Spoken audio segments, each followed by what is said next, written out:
हाँ जी बच्चों, सुबह हम लोगों ने क्रॉप प्रोडक्शन का पार्ट 1 कंप्लीट किया था। मैंने आपको बताया था कि क्रॉप प्रोडक्शन के एग्जाम की प्रिपरेशन हम लोग 4 वीडियो के अंदर करने वाले हैं। अगर आप इन 4 वीडियो को कंप्लीटली प्रिपेयर कर लेते हैं तो आपका एग्जाम बहुत अच्छा जाने वाला है। 90% प्लस स्कोर आप कर सकते हैं अगर आप सही से प्रिपेयर कर लेते हैं तो। सबसे पहला जो लेक्चर हमारा होने वाला था वो चैप्टर नंबर 1 से लेकर चैप्टर नंबर 5 तक होने वाला था। दूसरा जो लेक्चर था बेटा वो हमारा चैप्टर नंबर 6 से स्टार्ट होने वाला था और कहां तक जाने वाला था, वो 10 तक जाने वाला था। थर्ड लेक्चर जो है हमारा बेटा क्या है, 11 से लेकर 15 तक, और फोर्थ जो लेक्चर है बेटा कितना होगा, 16 से लेकर 20 चैप्टर तक होने वाला है। सारे लेक्चर बेटा ये केवल 4 लेक्चर में ही रहेगा, लेकिन जो फर्स्ट पार्ट है वो हमारा बेटा चैप्टर 2 पार्ट में डिवाइड हो रहा है, चैप्टर फर्स्ट और पार्ट फर्स्ट और पार्ट सेकंड। ऐसा क्यों हो रहा है बेटा, मैंने आपको सुबह वाले लेक्चर में ही बताया था कि समय का अभाव होने के कारण से बेटा ये होगा। सुबह जब आपकी मैं क्लास प्रिपेयर कर रहा था उस समय पे मेरी ऑफलाइन क्लासेस भी रहती हैं, तो वीडियो की ड्यूरेशन बेटा हम लोग बहुत लंबी नहीं कर सकते थे, इसलिए वो वीडियो छोटा रहा। लेकिन आने वाले जो वीडियो रहेंगे वो आपको एक ही वीडियो में बेटा आपकी पूरी क्लास कंप्लीट हो जाएगी। तो अभी बेटा हमारे ये पार्ट सेकंड है और हम यहाँ पर देखते हैं बेटा कि जहां तक बेटा आपको याद है हम लोग बेटा आई थिंक 3 चैप्टर कंप्लीट कर चुके थे, है ना। 3 चैप्टर यानी कि मैन्योर तक बेटा हमने कंप्लीट कर लिया था।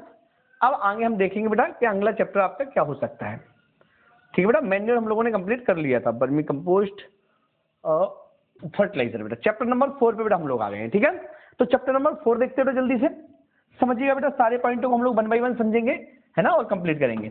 सबसे पहले देखिएगा बेटा क्या लिखा है, उर्वरक की परिभाषा एवं वर्गीकरण। आपसे पूछा गया है कि what is fertiliser and its classification बेटा। Definition and classification of fertiliser. Fertiliser का डेफिनेशन बताना है आपको और फर्टिलाइजर को क्लासिफाइड करना है। तो मैं आपको बता दूं बेटा फर्टिलाइजर क्या होते हैं। फर्टिलाइजर ऐसे सब्सटेंस होते हैं, ऐसे पदार्थ होते हैं जिनको भूमि में मिलाने पर, जिनको सॉइल में डालने पर सॉइल की फर्टिलिटी पावर यानी कि उर्वरक शक्ति बढ़ जाती है। उर्वरक शक्ति बढ़ जाती है बेटा, उसे ही हम बेटा क्या कहते हैं, उर्वरक या फर्टिलाइजर के नाम से जानते हैं। उर्वरक या फर्टिलाइजर जो होते हैं बेटा वो कारखानों में प्रिपेयर किए जाते हैं एवं ये अकार्बनिक प्रवृत्ति के होते हैं। कार्बनिक प्रवृत्ति के बेटा खाद थे यानी कि मैन्योर थे, और अकार्बनिक प्रवृत्ति के होते बेटा फर्टिलाइजर। ठीक है बच्चे, एक बार फिर समझ लेते हैं। देखिएगा क्या लिखा है, वे पदार्थ जिनको भूमि की उर्वरक शक्ति बढ़ाने के लिए, भूमि की फर्टिलिटी पावर बढ़ाने के लिए कृत्रिम रूप से कारखानों में तैयार किया जाता है एवं जिनमें एक या एक से अधिक पोषक तत्व उपस्थित रहते हैं बेटा। या तो इनमें एक पोषक तत्व होगा या एक से अधिक पोषक तत्व भी इनमें पाए जा सकते हैं, उर्वरक कहलाते हैं। जैसे urea, single super phosphate, ammonium sulphate, DAP, ये बेटा कुछ फर्टिलाइजर के एग्जांपल्स दिए गए हैं। ठीक है बच्चे, यही सेम टू सेम बेटा इंग्लिश में लिखा हुआ है और इंग्लिश के एग्जांपल बेटा आप यहां से देख सकते हो, urea, single super phosphate, ammonium sulphate, DAP etcetera बेटा, है ना, ये इसके एग्जांपल हैं। अब बेटा हम बात करें उर्वरकों को, तो उर्वरकों को 4 टाइप से क्लासिफाइड किया गया। कितने प्रकार से बांटा गया बेटा, 4 प्रकार से इनको डिवाइड किया गया है। कौन कौन से 4 प्रकार हैं देखते हैं। सबसे पहला प्रकार बेटा है नाइट्रोजन युक्त फर्टिलाइजर। समझिएगा बेटा, मैं एक बार फिर समझा देता हूं।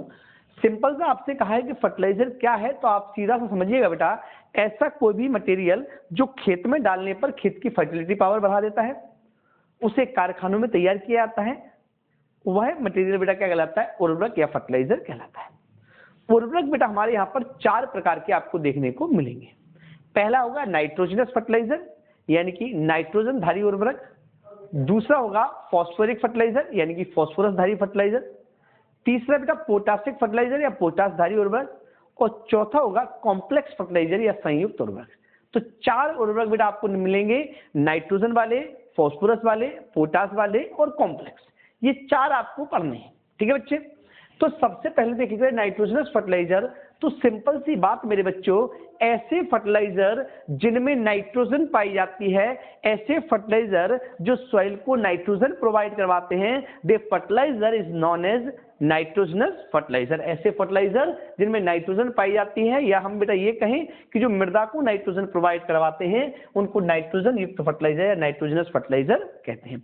अब बेटा याद रखना बहुत अच्छे से, 4 क्वेश्चन इस चैप्टर में बेटा ऐसे हैं जिनमें से एक क्वेश्चन मुझे लगता है कि 100% आपके एग्जाम में आएगा। क्या बेटा? किन्हीं 4 नाइट्रोजन वाले उर्वरकों, पहला क्वेश्चन क्या हो सकता है, किन्हीं 4 नाइट्रोजन वाले उर्वरकों के नाम और उनकी परसेंटेज मात्रा। ठीक है बेटा। दूसरा क्वेश्चन हो सकता है किन्हीं 4 फास्फोरस वाले उर्वरकों के नाम और उनकी मात्रा। तीसरा क्वेश्चन हो सकता है किन्हीं 4 पोटासिक फर्टिलाइजर का नाम और उनकी मात्रा। चौथा हो सकता है किन्हीं 4 कॉम्प्लेक्स फर्टिलाइजर के नाम और उनकी मात्रा। समझ में आ रहा है मैं क्या कह रहा हूं? मेरा कहने का मतलब मेरे बच्चे ये है, क्वेश्चन आपसे ये पूछा जा सकता है, 100% चांसेस है, ऐसा मुझे लगता है। क्या बेटा चांस है? सबसे पहला क्वेश्चन पूछा जा सकता है नाइट्रोजन युक्त उर्वरक किन्हें कहते हैं, किन्हीं 4 नाइट्रोजन वाले उर्वरकों के नाम और उनकी परसेंटेज मात्रा लिखिए।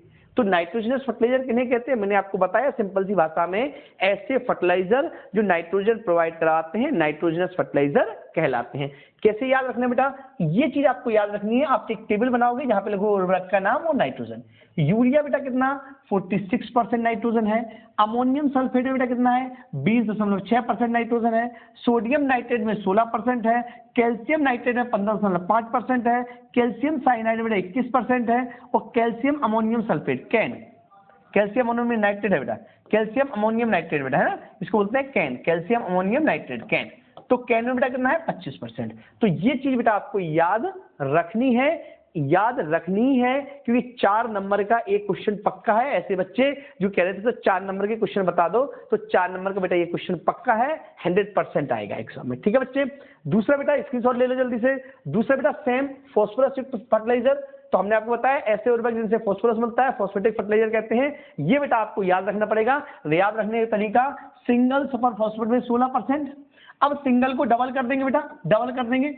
सुनो बेटा, सबसे पहले क्या सिंगल, और सिंगल में एक और एक्स्ट्रा कर दो, क्या हो जाएगा? डबल हो जाएगा। क्या हो जाएगा बच्चे? Double super phosphate. तो डबल में क्या? 16 का 2 गुना 32। अच्छा ट्रिपल में क्या हो जाएगा? ट्रिपल सुपर फॉस्फेट में 16 का 3 गुना तो 48।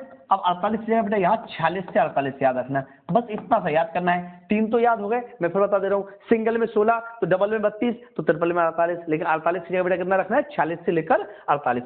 तीसरा बेटा डीएपी, बहुत ज्यादा उपयोग की जाने वाला फर्टिलाइजर, 46% बेटा याद रखोगे। तो 4 हो गए बेटा आपको। इसके बाद रॉक फॉस्फेट, हड्डी का चूड़ा, है ना, बेसिक सिलेक्ट, ये बेटा आप याद रख सकते हो। ठीक है बेटा, आगे आ जाइए। तीसरा क्वेश्चन बेटा, ये इंपोर्टेंट क्वेश्चन है बेटा, ये क्वेश्चन वो है जो इंपोर्टेंट है। क्या लिखा है बेटा? ऐसे उर्वरक जिनमें पोटास पाया जाता है पोटासिक फर्टिलाइजर या पोटास युक्त उर्वरक कहलाते हैं। इंग्लिश वाले अच्छी कैसे लिखेंगे? This fertiliser present potash is known as potassic fertiliser, है ना।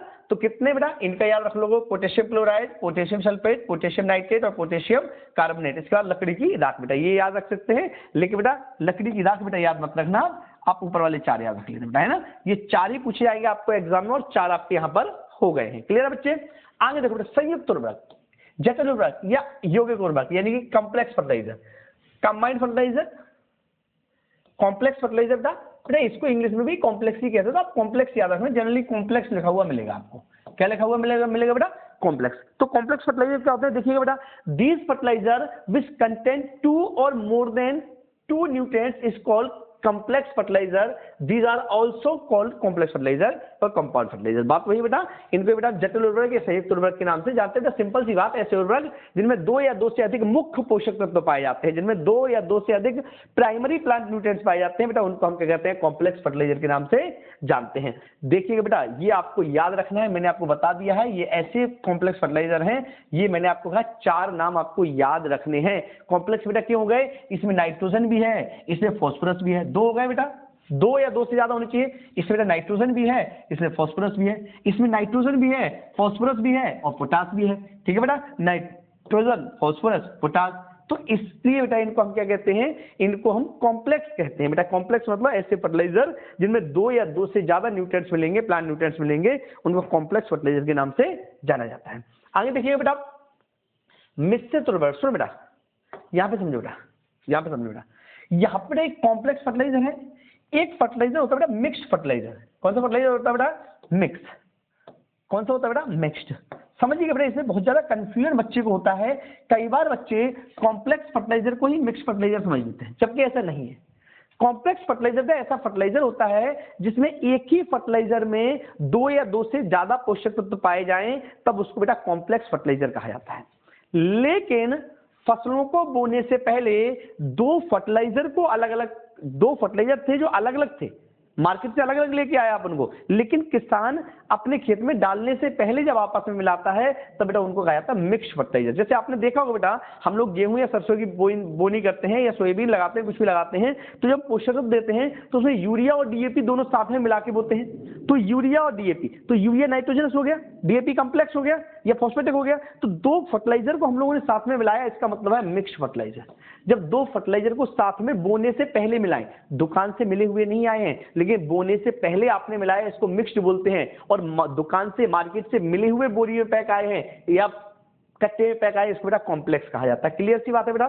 तो अब ये यहां पर कहा गया है कि कॉम्प्लेक्स फर्टिलाइजर और मिक्स्ड फर्टिलाइजर में अंतर क्या है बेटा। ये मिक्स्ड फर्टिलाइजर है, ये मिक्स्ड है मेरे बच्चों, और ये कॉम्प्लेक्स है। ये कैसा है?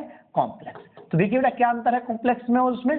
पहला अंतर देखिएगा बेटा, वे उर्वरक जो जिनमें 2 या 2 से अधिक उर्वरकों को मिलाकर तैयार किया जाता है मिश्रित उर्वरक कहलाता है, जबकि इनमें 2 या 2 से अधिक पोषक तत्व पाए जाते हैं। बेटा इनमें 2 या 2 से अधिक उर्वरक है, इनमें 2 या 2 से अधिक पोषक तत्व है। आगे देखो बेटा, इन उर्वरकों को तुरंत फसलों में देना आवश्यक है। मतलब बेटा मिलाने के बाद हम इनको ज्यादा लंबे समय तक रख नहीं सकते, ये रिएक्शन कर लेंगे, खराब हो जाएंगे, तो मिलाने के बाद हमें तुरंत खेत में देना जरूरी है। लेकिन बेटा इनको तुरंत देने की आवश्यकता नहीं है, इसे किसान खेत पर ही तैयार कर सकता है। लेकिन बेटा ये फैक्ट्री से तैयार होकर आते हैं, इन्हें खेत में तैयार नहीं कर सकते। इनमें 2 विभिन्न उर्वरकों का नाम पता नहीं चलता बेटा। जब मिक्स करते हो तो हमें यह पता नहीं चलता कि किसकी कितनी मात्रा होगी।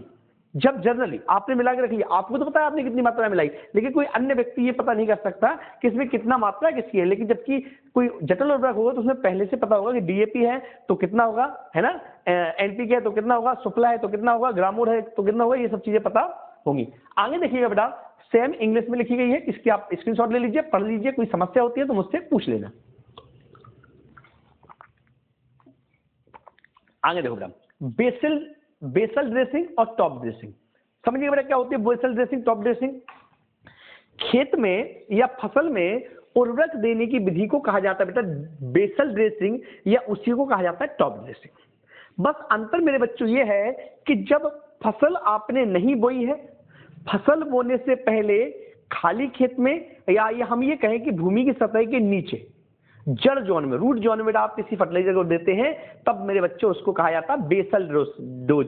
यानी कि फसल की बुवाई के पहले आप खाली खेत में पहले बेटा हम लोग क्या करते हैं, खाद को बोते हैं, यानी कि उर्वरक डालते हैं, उसके बाद फसल लगाते हैं, तो इसको बेटा हम लोग कहते हैं बेसल डोज।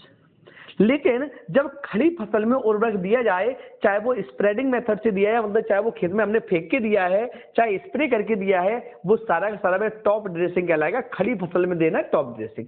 ठीक है बेटा, भूमि में उर्वरकों का प्रयोग करना बेसल, जबकि खड़ी फसल में प्रयोग करना टॉप ड्रेसिंग कहलाता है। इसमें उर्वरकों का प्रयोग फसल की बुवाई के पूर्व करते हैं, बुवाई के पहले बेस बनाते हैं। आपने देखो बेटा हम लोग क्या करते हैं, पहले खाद बो देते हैं, उसके बाद सरसों बोते हैं या गेहूं बोते हैं या सोयाबीन बोते हैं, मतलब फसल बाद में बोते हैं, पहले खाद बो देते हैं, जबकि बेटा इनका प्रयोग खड़ी फसल में किया जाता है। बेसल डोजिंग के रूप में फास्फोरस एवं पोटास उर्वरकों का उपयोग किया बेटा। एनपीके वाले जो फर्टिलाइजर नाइट्रोजन, फास्फोरस और पोटास जो होता है, उनमें फास्फोरस और पोटास का करते हैं बोने के पहले यानी कि बेसल डोज में, और नाइट्रोजन का जनरली करते हैं टॉप ड्रेसिंग में। ठीक है बच्चे, इस विधि का उर्वरक भूमि में इस विधि में उर्वरकों को भूमि में डालते हैं, जबकि इस विधि में खड़ी फसल में डालते हैं। तो बेटा ये 1, 2, 3 और 4 डिफरेंस बेटा आपके हो गए, और 4 नंबर में क्वेश्चन पूछा जाएगा, पर्याप्त है। इंग्लिश में लिखा हुआ बच्चों, स्क्रीनशॉट ले लो जल्दी से, फिर हम लोग आगे चलते हैं। आगे बेटा यहाँ पर जैव उर्वरक या बायो फर्टिलाइजर, जीवाणु उर्वरक किसे कहते हैं, जैव उर्वरकों का महत्व या 4 जैव उर्वरकों का नाम, उपयोग एवं जैव उर्वरकों का वर्गीकरण कीजिए। बेटा सिंपल सा सीधा समझिएगा बेटा, यहाँ पे बायो फर्टिलाइजर के बारे में पूछे गए हैं। आपसे पूछा है कि बायो फर्टिलाइजर क्या होते हैं, किन्हीं 4 बायो फर्टिलाइजर के आपके नाम बताने हैं और उनका एक एक उपयोग लिखना है। इसके अलावा बेटा बच्चे ऐसा भी आ जाता है कि कभी कभी किसी जैव फर्टिलाइजर का नाम आ जाता है, जैसे बेटा राइजोबियम, एस्पेटोबैक्टर, ब्लू ग्रीन एल्गी, किसी का भी नाम आ गया और बोला इसका एक उपयोग लिखिए। ठीक है बच्चे, मैं बताता हूं अभी कैसे। जैव उर्वरक किसे कहते हैं? जैव उर्वरक एक प्रकार के सूक्ष्म जीव है, माइक्रो ऑर्गेनिज्म है। मतलब जब किसी खेत में न्यूट्रिएंट्स पहुंचाने के लिए कोई बेटा ऐसा जीवित जीव काम करे तब उसे जैव उर्वरक कहा जाता है, बायो फर्टिलाइजर जिसे कहा जाता है। इसे बेटा जनरली बैक्टीरिया और फंगस यूज किए जाते हैं। अब बेटा हम बात करें, ये क्या लिखा है, जैव उर्वरक एक प्रकार के सूक्ष्मजीव होते हैं जो मृदा की उपजाऊ शक्ति को बढ़ाते हैं, मतलब मृदा की फर्टिलिटी पावर को इंक्रीज कर देते हैं। इन जीवों के अंतर्गत कुछ जीवाणु, साइनोबैक्टीरिया, कवक आते हैं।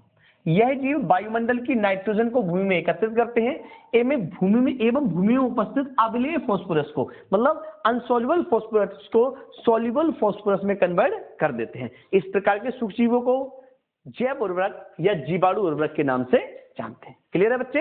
एग्जांपल्स बेटा rhizobium, Azotobacter, blue green algae यानी नील शैवाल, एजोला, एंजियोस्पेरिलियम, स्यूडोमोनास, ये बेटा क्या है, इसके एग्जांपल है। ठीक है बच्चे, आगे देखेंगे बेटा इंग्लिश में लिखा हुआ है, आप स्क्रीनशॉट ले लीजिए बेटा, पढ़ लीजिए, सेम टू सेम लिखा हुआ है, कोई डिफरेंस नहीं है।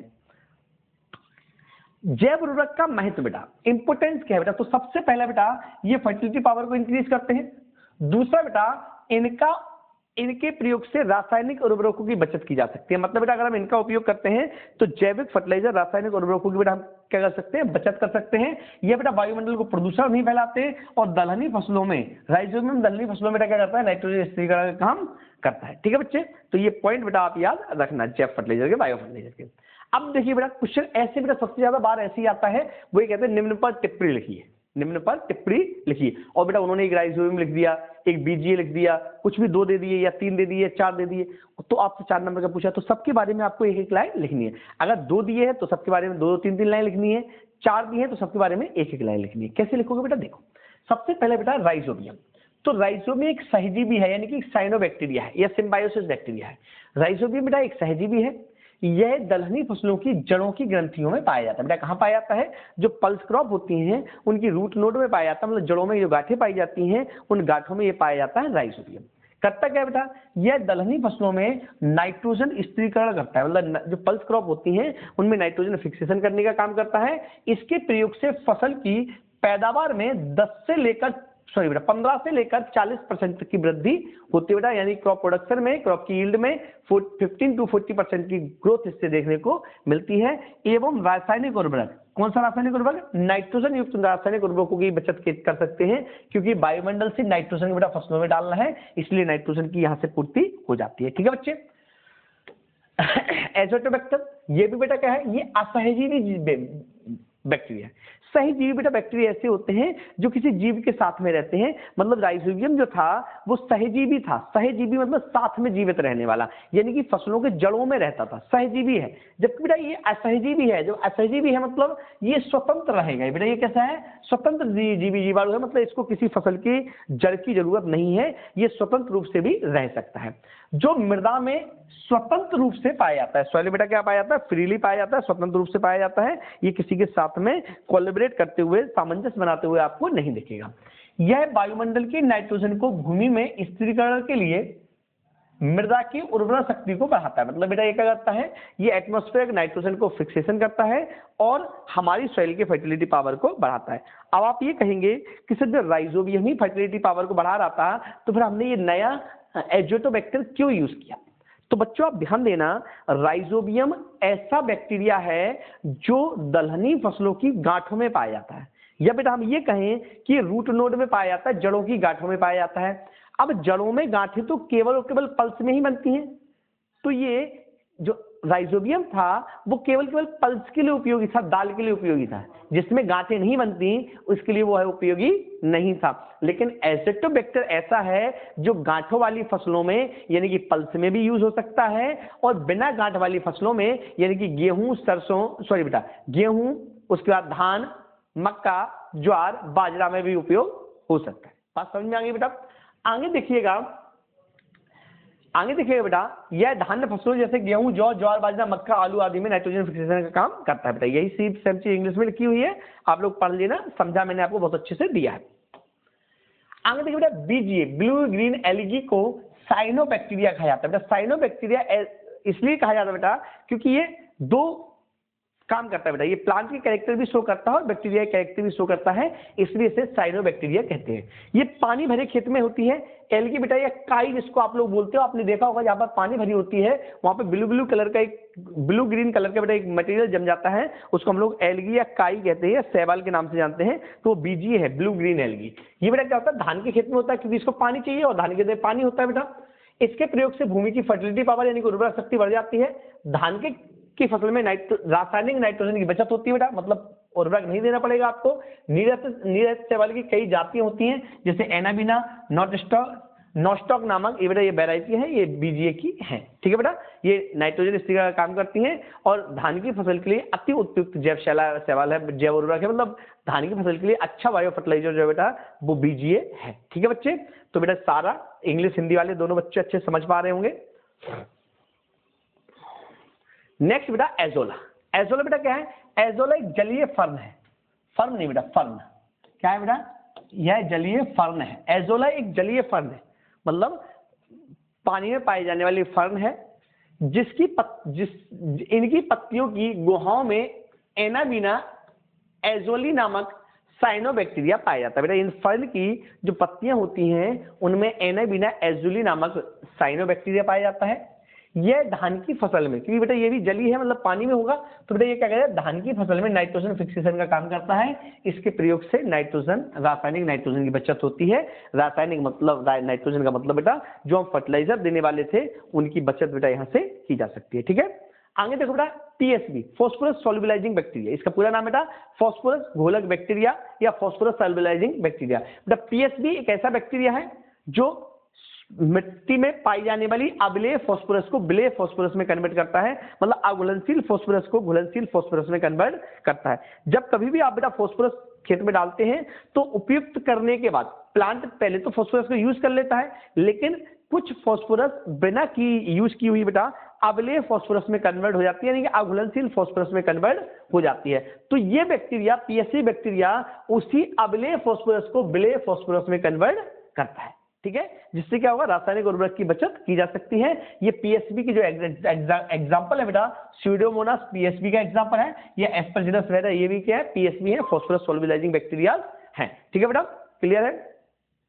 आगे बेटा बायो फर्टिलाइजर का बड़ी क्लासिफिकेशन तो दो तरीके से क्लासिफाइड किया है बेटा, एक तो नाइट्रोजन फिक्सेशन करने वाले, एक बेटा कैसे क्लासिफाइड किया, नाइट्रोजन फिक्सेशन करने वाले, दूसरे बेटा फास्फोरस परिवर्तन करने वाले। कन्वर्टिंग का मतलब होता है कन्वर्ट करने वाले, सॉल्युबलाइजिंग को सॉरी बेटा नॉन सॉल्युबलाइजिंग को सॉल्युबलाइजिंग में कन्वर्ट करने वाले। समझ में आया बेटा। तो एक तो नाइट्रोजन स्थिरीकरण करते हैं, नाइट्रोजन को फिक्सेशन करते हैं, नाइट्रोजन इकट्ठा करते हैं, और दूसरा फास्फोरस को कन्वर्ट करते हैं। फास्फोरस तो पहले से ही खेत में है मेरे बच्चों, कहां से आया, फास्फोरस पहले से ही खेत में था जो अम्लीय फास्फोरस में कन्वर्ट हो गया था। तो ये क्या करते हैं, अम्लीय को विलेय में कन्वर्ट करते हैं, इनसॉल्युबल को सॉल्युबल फॉर्म में कन्वर्ट करते हैं। तो ये कन्वर्ट करने वाले हैं और वो फिक्सेशन करने वाले हैं। अब नाइट्रोजन को स्थिरित करने वाले कौन कौन से होते हैं बेटा, तो दलहनी फसलों के बेटा कौन सा है, राइजोबियम, अपन पहले ही पढ़ चुके हैं। और अदलहनी फसलों के लिए बेटा कौन सा है, धान फसलों के लिए कौन सा है, एसेटोबैक्टर। ठीक है बेटा, बीजीए है ना, साइनोबैक्टीरिया कहते हैं बीजीए को, या एजोला, ये अदलहनी फसलों में है। ठीक है बच्चे, अब देखते हैं बेटा, ये इंग्लिश में लिखा हुआ है सेम बेटा। आगे देखिएगा बेटा क्या है, फास्फोरस परिवर्तन करने वाले पीएसबी। पीएसबी मतलब फास्फोरस को कन्वर्ट करने वाले बैक्टीरिया कौन से होते हैं, तो लिखा हुआ है बेटा वही सब लिखा हुआ है। ये बैक्टीरिया मृदा में पाई जाने वाली अम्लीय फास्फोरस को विलेय फास्फोरस में कन्वर्ट करते हैं। ये दो प्रकार के हो सकते हैं बेटा, फास्फोरस विलेय करने वाले और फास्फोरस अवशोषित करने वाले। मतलब बेटा ये जो बैसिलस स्यूडोमोनास और एस्परजिलस बैक्टीरिया हैं, ये क्या करते हैं, अनसॉल्युबल फास्फोरस को सॉल्युबल फास्फोरस में कन्वर्ट करते हैं। जबकि बेटा ये जो बीजीए माइक्रोराइजा है, ये बेटा उसके एब्जॉर्प्शन को बढ़ाता है, मतलब ये बेटा प्लांट जल्दी से न्यूट्रिएंट्स को ले पाए, इसमें हेल्प करता है BA mycorrhiza, vascular avascular mycorrhiza. ठीक है बेटा, वेस्कुलर अवेस्कुलर, बेटा एक बार इसका फुल फॉर्म भी पूछा गया, बीएएम का फुल फॉर्म क्या है बेटा, तो वेस्कुलर अवेस्कुलर माइक्रोराइजा। ठीक है बच्चे, तो ये यहां तक क्लियर हुआ। अगले क्वेश्चन पे चलते हैं। डाउट हो बेटा, डाउट हो बेटा तो मुझे बताना, और अगर आपको समझ में नहीं आ रहा तब भी बताना। और अगर आप ऐसे ही चाहते हैं कि सब वीडियो अच्छा है, एनर्जेटिक है, अच्छा लगा आपको, जो भी लगा बुरा लगा, अब बेटा कमेंट जरूर करें। इतने सारे व्यूज आने के बाद भी कमेंट नहीं आते, कमेंट जरूर करें आप लोग, पॉजिटिव या नेगेटिव कैसे भी कमेंट आपको करने हैं, आपको कमेंट जरूर करने हैं। तीसरा बेटा मेरी एक और परसों में बैठा हुआ था तो मैं सोच रहा था कि अभी अपने क्लास में करीब 10 दिन बच्चे हैं और 10 दिन बेटा 9-10 दिन हम लोग क्लास लेने वाले हैं रेगुलर। तो यहाँ पर मैंने एक छोटा सा टारगेट फिक्स किया है। अगर आप लोग इस टारगेट को अचीव करवाने में हेल्प करते हैं तो मुझे अच्छा लगेगा। टारगेट ये है कि अभी आप जिस समय पे वीडियो देख रहे हैं उस समय पे करीब करीब 6100 सब्सक्राइबर अपने चैनल पर हैं। ये सब्सक्राइबर बेटा मुझे 7K चाहिए अपने 12th के एग्जाम के पहले पहले। ये छोटा सा टारगेट आपके लिए है। इस टारगेट को अचीव कराना आपके लिए कोई बड़ी बात नहीं है। आप इसको इतना ज्यादा शेयर कर दें कि ज्यादा से ज्यादा लोगों पर एक साथ पहुंच जाए और बेटा क्या करें, वो इसको सब्सक्राइब करें, जिससे बेटा आगे MPPAT के जो लेक्चर आपके होने वाले हैं उसमें आपको मैं बहुत अच्छी तरीके से मेहनत करके आपको वीडियो दे पाऊं। ठीक है बच्चे। सोयाबीन, मूंग, क्लावर, बरसीम, धान की फसल के लिए कल्चर का नाम एवं उनके बैक्टीरिया का नाम लिखिए। बेटा इंपोर्टेंट है, ये ध्यान रखना बेटा। ये क्वेश्चन पूछा आता है 1 नंबर में OT में जनरली पूछा आता है, सोयाबीन की फसल में कौन सा कल्चर यूज किया जाता है? तो राइजोबियम कल्चर यूज किया जाता है। जो राइजोबियम कल्चर होता है उसमें कौन सा बैक्टीरिया होता है? राइजोबियम जैपोनिकम होता है। ऐसे ही बेटा मूंग की फसल में भी राइजोबियम कल्चर यूज किया जाता है। भाई सोयाबीन में भी राइजोबियम, मूंग में भी राइजोबियम, तो दोनों राइजोबियम में अंतर है। इसमें राइजोबियम फैसियोलाई बेटा, लार्ज नहीं है, फैसियोलाई, राइजोबियम फैसियोलाई यूज किया जाता है। तीसरे बेटा क्लोवर या बरसीम, बरसीम बेटा, क्लोवर या बरसीम, क्लोवर बरसीम बेटा राइजोबियम कल्चर का यूज किया जाता है। लेकिन कौन सा?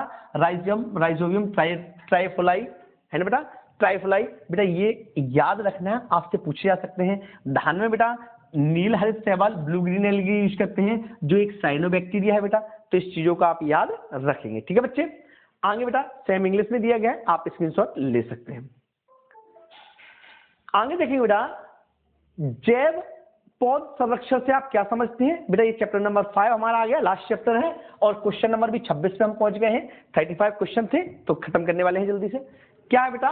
बायो फर्टिलाइजर, सॉरी बेटा जैव पौध संरक्षण या प्लांट प्रोटेक्शन से आप क्या समझते हैं? सिंपल सी बात होती है बेटा, किसी भी पौधे को रोग, कीट और खरपतवार से रक्षा करना ही बेटा क्या कहलाता है? पौध संरक्षण कहलाता है। Protect the plant from weed, insect and pest is known as plant protection. बेटा किसी भी पौधे की खरपतवारों से, रोगों से और कीटों से रक्षा करना ही बेटा क्या कहलाता है? पौध संरक्षण कहलाता है। बात करेंगे पौध संरक्षण की तो प्लांट प्रोटेक्शन को बेटा 3 भागों में बांटा गया है। प्लांट प्रोटेक्शन को 3 भागों में डिवाइड किया गया है। एक बेटा क्या? डिजीज कंट्रोल, दूसरा बेटा इंसेक्ट कंट्रोल और तीसरा बीड कंट्रोल। ठीक है बेटा, डिजीज कंट्रोल, इंसेक्ट कंट्रोल और बीड कंट्रोल। तो बेटा यही 3 तो साइंस हैं और तीनों को मिला के क्या बनाए? प्लांट प्रोटेक्शन बनाए। कैसे बच्चे? अगर हम किसी भी फसल की रोगों से रक्षा करते हैं तब भी प्लांट प्रोटेक्शन, कीटों से रक्षा करते हैं तब भी प्लांट प्रोटेक्शन और खरपतवारों से रक्षा करते हैं तब भी प्लांट प्रोटेक्शन। तो ये 3 ही तो पार्ट है प्लांट प्रोटेक्शन के। ठीक है बच्चे, आगे देखो पौध संरक्षण के लाभ बताइए बेटा। तो फसलों का उत्पादन बढ़ा जाता है, या ऑब्जेक्ट क्या बेटा? क्रॉप का प्रोडक्शन इंक्रीज करना, गुणवत्ता में सुधार करना यानी क्वालिटी में सुधार करना, और बेटा रोग, कीट और खरपतवारों का नियंत्रण करना बेटा। ठीक है, तो इसके ऑब्जेक्ट है, इसके उद्देश्य है, याद रखना बच्चे।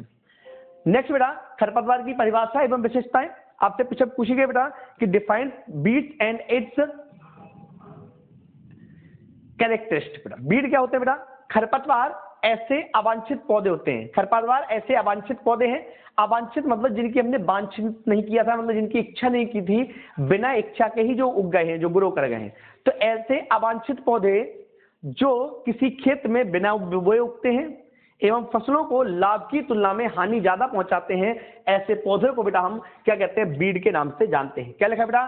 खरपतवार में अवांछित पौधे होते हैं जो किसी स्थान पर बिना बोए उग जाते हैं एवं जिनकी उपस्थिति से किसान को लाभ की तुलना में, लाभ की अपेक्षा हानि अधिक होती है बेटा, ऐसे खरपतवार और ऐसे पौधों को खरपतवार के नाम से जानते हैं।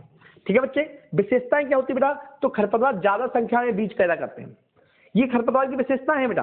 प्लांट की कंपेयर में, क्रॉप की कंपेयर में बहुत ज्यादा संख्या में बीज पैदा करते हैं खरपतवार। दूसरा बेटा खरपतवार की जड़ें काफी गहराई में जाती हैं, तो ज्यादा गहराई में जाने की वजह से ये न्यूट्रिएंट्स को बेटा क्रॉप की कंपेयर में ज्यादा ग्रहण कर सकती हैं।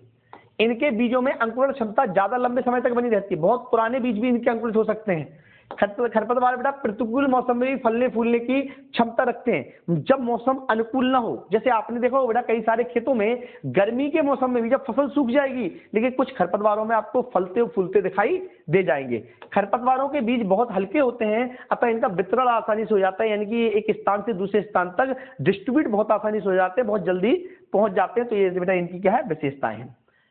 खरपतवारों के लाभ और हानियां, तो सबसे पहले बेटा लाभ के बारे में देख लेते हैं, उसके बाद हानियों की बात करेंगे। लाभ क्या है बेटा, खरपतवार का उपयोग चारे के रूप में किया जाता है। भाई खरपतवार का यूज बेटा आप पशु चारे के रूप में कर सकते हैं। दूसरा बेटा खरपतवारों का उपयोग सब्जी के रूप में भी करते हैं, जैसे बेटा बथुआ, चौलाई है ना, बेटा इनने आपने सब्जी के रूप में यूज किया होगा बथुआ को। खरपतवारों का उपयोग हरी खाद के रूप में किया जाता है, जैसे सेंधी। खरपतवारों का उपयोग औषधि में किया जाता है, मतलब औषधि बनाने में, दवाई बनाने में किया जाता है, जैसे मकोई, धतूरा या लतीजा बेटा इनका उपयोग दवाई बनाने में किया जाता है। और यही बेटा चारों पॉइंट आपके इंग्लिश में लिखे हुए हैं, तो आप इनको देख लो, समझ लो, फिर हम लोग आगे बात करते हैं। आइए बेटा हानियां क्या क्या हो सकती है खरपतवारों से। सबसे पहले बेटा उर्वरा शक्ति को कम कर देते हैं, फर्टिलिटी पावर को कम कर देते हैं, जो हमारी क्रॉप के लिए आवश्यक न्यूट्रिएंट्स है बेटा उनको ये ले लेते हैं। फर्टिलिटी पावर कम कर रहे हैं बेटा, फसलों के उत्पादन को कम कर रहे हैं, क्वालिटी खराब कर रहे हैं क्रॉप की। और मनुष्य पूरा नहीं लगा बेटा, मनुष्य एवं पशुओं के स्वास्थ्य को भी खराब करते हैं, मतलब पशुओं को बीमार भी कर देते हैं। तो ये बेटा चारों पॉइंट भी आपके यहाँ पर इंग्लिश में भी लिखी हुए, बहुत अच्छे से समझते चले और देखते चले। खरपतवारों का क्लासिफिकेशन था, क्लासिफिकेशन ऑफ बीड का क्लासिफिकेशन किया गया है बेटा आपको। तो आप देखें बेटा बीड का क्लासिफिकेशन बेटा हम 4 तरीके से कर सकते हैं। जीवन चक्र के आधार पर, सीड कॉट बेटा, सीड नहीं बेटा, seed coat, on the basis of seed coat, और बेटा on the basis of leaves, on the basis of crop weed relationship. 4 प्रकार से किया बेटा, मैं एक बार बता देता हूं कौन कौन से किया। सबसे पहले बेटा लाइफ साइकिल के आधार पर, जीवन चक्र के आधार पर, जीवन चक्र मेरे बच्चों कितने समय तक जिंदा रहेंगे। दूसरा बेटा बीज पत्र के आधार पर, मतलब इनके कॉटिलेडन्स कैसे हैं, मोनोकॉट है या डाइकॉट है। तीसरा बच्चे on the basis of leaf, पत्तियों के आधार पर। चौथा बेटा क्रॉप बीड रिलेशनशिप के आधार पर, मतलब फसल का और क्रॉप का आपस में क्या संबंध है, इसके आधार पर। तो 4 आधार पर बेटा हम लोग क्या कर सकते हैं, क्लासिफाइड कर सकते हैं। सबसे पहले देखते हैं जीवन चक्र के आधार पर। तो जीवन चक्र के आधार पर खरपतवार 3 तरीके के होते हैं। सबसे पहले 1 वर्षीय, 2 वर्षीय और बहुवर्षीय। 1 वर्षीय, 2 वर्षीय, बहुवर्षीय। 1 वर्षीय क्या होते हैं, ऐसे खरपतवार जो 1 साल में अपनी लाइफ साइकिल कंप्लीट कर लेते हैं। लाइफ साइकिल का मतलब होता है बेटा अंकुरण से लेकर सीड फॉर्मेशन तक की प्रोसेस बेटा जो 1 वर्ष में कंप्लीट कर दे उनको 1 वर्षीय कहा जाता है। ऐसे खरपतवार जो 2 वर्ष में अपनी लाइफ साइकिल कंप्लीट कर पाते हैं, मतलब पहली साल तो इनकी वृद्धि विकास होता है, दूसरी साल में जाकर बेटा इनमें फल फूल आते हैं, तो इनको बेटा क्या होता है, 2 वर्षीय खरपतवार कहते हैं। तीसरे खरपतवार बेटा बहुवर्षीय खरपतवार होते हैं। ये ऐसे खरपतवार होते हैं जो अपने पूरे जीवन चक्र में कई बार फलते फूलते हैं, मतलब एक बार लगने के बाद बेटा ये सूखते नहीं है, कई बार फलते फूलते रहते हैं। इनको बहुवर्षीय खरपतवार के नाम से हम जानते हैं। तो सबसे पहले देख लेते हैं 1 वर्षीय खरपतवार बेटा, समझ में आया। 1 वर्षीय खरपतवार बेटा क्या होता है, जो जीवन चक्र 1 वर्ष में पूरा कर लेते हैं या 1 मौसम में पूरा कर लेते हैं। 1 वर्ष में 3 मौसम होते हैं और 3 मौसम के आधार पर बेटा इनको 3 प्रकार से डिवाइड किया जाता है। जनरली आपके सिलेबस में 2 प्रकार आपको देखने को मिलेंगे, खरीफ के खरपतवार और रबी के खरपतवार। खरीफ के खरपतवारों को बेटा आप एग्जांपल याद रखेंगे, सावा, मोथा, लहसुआ, बिस्कपरा, चौलाई, नुनिया, कनकवा, जंगली धान बेटा ये क्या खरीफ ऋतु के खरपतवार हैं। इसी तरीके से रबी की बात करें तो बथुआ, प्याजी, हिरणखुरी, चटनी मटरी, सेंजी, कृष्णनील, जंगली, गोभी, गेहूं का मामा, सत्यानाथी, ये बेटा रवि ऋतु के खरपतवार आपको देखने को मिलते हैं। ठीक है बच्चे, तो 1 वर्षीय खरपतवार ऐसे खरपतवार जिनने अपनी लाइफ साइकिल 1 वर्ष में कंप्लीट कर ली, 1 वर्ष के अंदर। तो 1 वर्ष के अंदर तो बेटा हो सकता है 1 मौसम में भी कंप्लीट कर ले। तो मौसम के आधार पर इन्हें 2 भागों में बांट दिया बेटा, रबी के खरपतवार और खरीफ के खरपतवार। दूसरे बेटा 2 वर्षीय खरपतवार, सीधा बेटा ऐसे खरपतवार जो 2 वर्ष में अपना जीवन चक्र पूरा करते हैं उन्हें 2 वर्षीय कहा जाता है, जैसे जंगली गाजर। और तीसरा बेटा बहुवर्षीय जो एक बार पैदा होने के बाद कई साल तक जीवित रहते हैं, जैसे कांस हो गया बेटा, ये बेटा दूब है, इब नहीं बेटा, दूब हो गया बेटा, झरबेरी हो गया, आंख हो गया, बेशर्म हो गया, लटजीरा हो गया बेटा, लेंटाना हो गया, मैथा हो गया, हिरणखुरी हो गया बेटा, ये बहुवर्षीय खरपतवार हैं। बहुवर्षीय मतलब एक बार पैदा होने के बाद कई वर्ष तक जीवित रहते हैं। सेम टू सेम बेटा इंग्लिश में लिखा हुआ है, स्क्रीनशॉट ले लो, एक बार पढ़ना, आपको चीजें समझ में आ जाएंगी बेटा। ठीक है, नेक्स्ट बेटा, ठीक है बेटा, क्वेश्चन नंबर 32 पे पहुंच गए हम और टोटल 35 क्वेश्चन है, मतलब हम खत्म करने की ओर हैं, हम लोग चैप्टर खत्म करने की ओर है बेटा। देख लीजिए बेटा, बीज पत्र के आधार पर कॉटिलेडन्स का वर्गीकरण। बीज पत्र यानी कि किसी भी सीड के कितने कॉट्स होते हैं। तो सीड में बेटा 2 ही तरह के सीड कॉट वाले प्लांट होते हैं, ये तो मोनोकॉट होंगे या डाइकॉट होंगे। मतलब ऐसे सीड जिनमें 2 बीज पत्र पाए जाते हैं उनको डाइकॉट बोलते हैं, और ऐसे सीड जिनमें 2 बीज पत्र नहीं पाए जाते हैं उनको मोनोकॉट कहा जाता है। तो कैसे बेटा, मोनोकॉट और डाइकॉट। मोनोकोट की बात करें बेटा, लिखा है बेटा एक बीज पत्री है, इनके बीजों में एक बीज पत्र पाया जाता है, जैसे सांवा, मोथा, दूब लिखा है बेटा, ये गेहूं का मामा, जंगली धान। मोनोकोटिलियन से बेटा कौन कौन से होते हैं, ऐसे जिनमें एक कोट्स पाया जाता है, लाइक एट सांवा, मोथा, बेटा दूब बेटा है ना। इसके बाद गेहूं का मामा, फेलिस माइनर बेटा, और वाइल्ड पैडी। द्विबीजपत्री बेटा सीधी सी बात है बेटा, इनके बीजों में 2 बीज पत्र पाए जाते हैं। बस बेटा इनके एग्जांपल्स इंपोर्टेंट है, आपको एग्जांपल्स याद रखने बेटा, एग्जांपल्स इंपोर्टेंट है। ठीक है बच्चे, एग्जांपल्स याद रखने हैं, स्क्रीनशॉट ले लो बेटा और कर लो। नेक्स्ट क्वेश्चन बेटा, पत्तियों के आधार पर। तो पत्तियों के आधार पर 2 प्रकार के बेटा, सक्रिय पत्ती वाले और चौड़ी पत्ती वाले। सीधी सी बात बेटा, जिनकी पत्तियां सक्रिय होती हैं सक्रिय पत्ती वाले खरपतवार कहलाते हैं, और जिनकी पत्तियां चौड़ी होती है चौड़ी पत्ती वाले खरपतवार कहलाते हैं। अब बेटा आपको ध्यान रखना है, यहाँ पे मैं आपको एक चीज बताऊं तो बहुत अच्छी ट्रिकी चीज बेटा, जितने भी एक बीज पत्री हैं, जो आपने एक बीज पत्री के एग्जाम्पल पढ़े बेटा, वो सभी सक्रिय पत्ती वाले होंगे। ठीक है बेटा, और जितने भी द्विबीज पत्री हैं वो सभी चौड़ी वाले होंगे। देखो बेटा, ये पढ़े थे आपने एक बीज पत्री वाले, और ये पढ़े थे बेटा आपने द्विबीज पत्री वाले। ठीक है बच्चे, तो ये याद रखना बेटा, जितने भी सक्रिय पत्ती वाले एक बीज पत्री, जितनी भी चौड़ी पत्ती वाले द्विबीज पत्री। ठीक है बेटा, इसके बाद बेटा ये क्रॉप बीड रिलेशनशिप बेटा, ये इंपोर्टेंट है, समझ लो बेटा। Crop weed relationship second last question बेटा। क्रॉप बीड रिलेशनशिप मतलब बेटा फसल का बीड के साथ में क्या संबंध है। तो इसके अलावा बेटा 4 प्रकार के वास्तविक खरपतवार, इसको एब्सोल्यूट बीड कहा जाता है।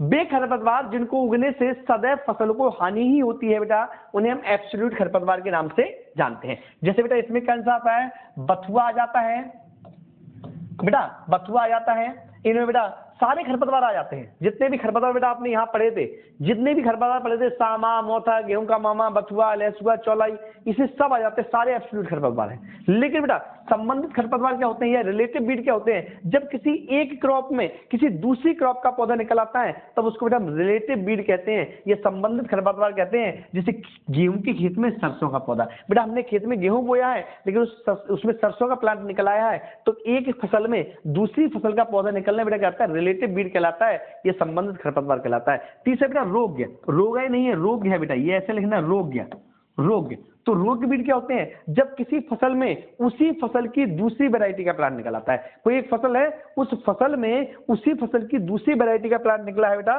तब उसे हम रोग्य बीड के नाम से जानते हैं। जैसे मान लीजिए बेटा हमने अपने खेत में मटर की अर्किल वैरायटी लगाई है, तो मटर की अर्किल वैरायटी में मटर की बोनविले वैरायटी का प्लांट अगर निकल आया है, तब बेटा हम उसको क्या कहेंगे, तब हम उसको रोग्य बीड कहेंगे। तो ये इंग्लिश में एब्सोल्यूट, रिलेटिव और रोग्य दिया गया है।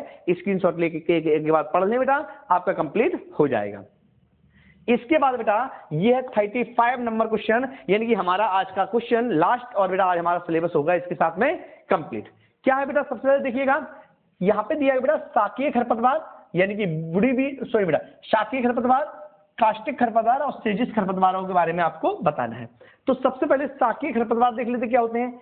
ऐसे खरपतवार होते हैं जिनके तने और शाखाएं मुलायम होती हैं, तने और शाखाएं मुलायम होती हैं, ऐसे खरपतवारों को शाकीय खरपतवार कहते हैं।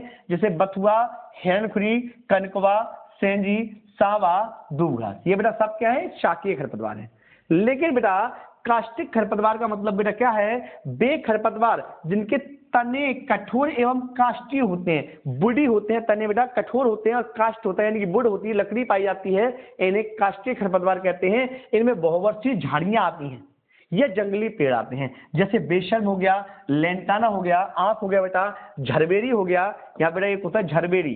तो बेटा ये क्या है, ये बुडी है, बुडी खरपतवार है। ठीक है बेटा, सेजिस खरपतवार क्या होते हैं, ये बेल वाले खरपतवार होते हैं, इनमें क्या होती है, बेल पाई जाती है बेटा, जैसे मोथा बेटा है ना।